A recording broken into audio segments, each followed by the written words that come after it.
In this video, we will demonstrate how to put together a germination station to help plants get started indoors. Here are the supplies that we used. A 3-tier wire shelf, 2 LED plant lights with hangers, a surge protector, 2 light timers, a planting flat with a tray dome, and a germination heat pad.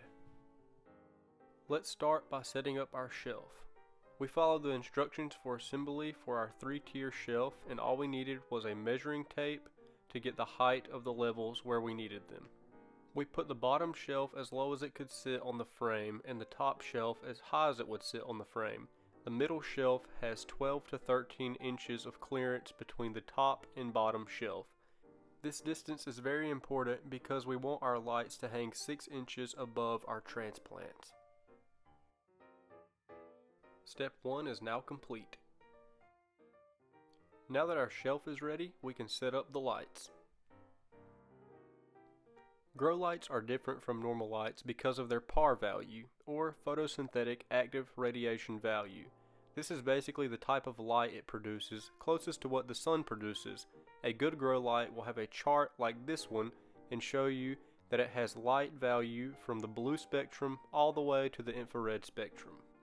These lights are on triangle hangers that suspend 6 to 7 inches from the shelf. We're going to use quick links to secure them to the top and middle shelves. These grow lights don't have a power switch, so we are going to set timers up for them. Here we used S-hooks to attach our quick links, but you can also attach the quick links directly to the shelf. Also, be sure to remember to take off your light when moving your shelf. Now we can set up our timers. What you're about to see is a 24-hour light timer. We want our plants to get 14 to 16 hours of light and 8 to 10 hours of total darkness. So we are going to set our timer to run from 6 a.m. to 8:30 p.m. We are going to plug this timer in and we'll line up the arrow with the hour of the day so it runs on time. This timer has an on function and a timer function. We want to use the timer function so we can replicate the sun's light cycle. We're going to plug our timer into the surge protector and our LED grow lights into the timer. Everything is ready to get plugged in now. Now we can test our germination station. Let's get started on our transplants. To start your transplants, you need a tray that doesn't have any drainage. For your transplant cells, there are a number of supplies that you can use, from newspaper and paper cups to egg cartons, but we are going to use a 6-cell insert for our transplants. For more in-depth instruction on starting transplants and making paper pots, you can watch the Paper Pots episode of the Sprout Scout Online Adventures on our YouTube channel. To start your transplants, you'll need some potting soil. Mix in enough water to prep the potting soil. It should clump together loosely. Then you can fill your plant inserts. To know what kind of seed to start at what time of year, you will need to refer to the Plant Hardiness Zone Map. This map shows the range of temperatures in a given area, and temperature is a huge factor in plant growth. We'll show you how to start 3 types of plants today. First, we'll seed basil for the summer.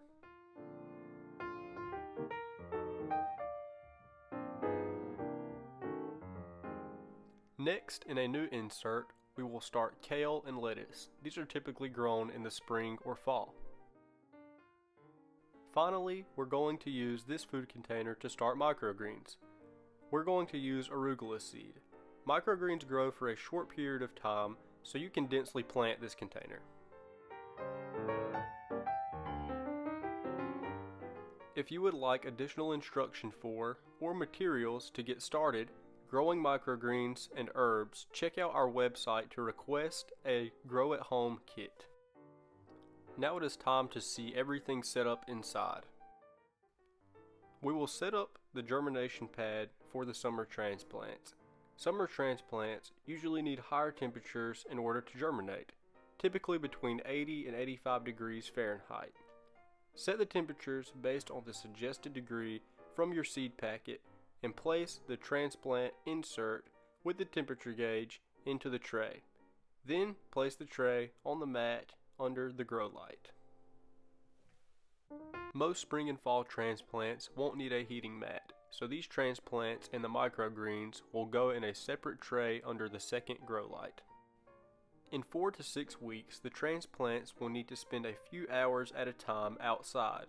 This process is called hardening off, and it helps them adapt to their newer environment before being planted in the ground or garden bed. Be sure to refer to your plant hardiness zone map to help plan out when to start, harden, and plant your seedlings. Let us know how things grow by using @FoodShuttle on social media, and check out our other YouTube videos for all your growing questions. Happy gardening!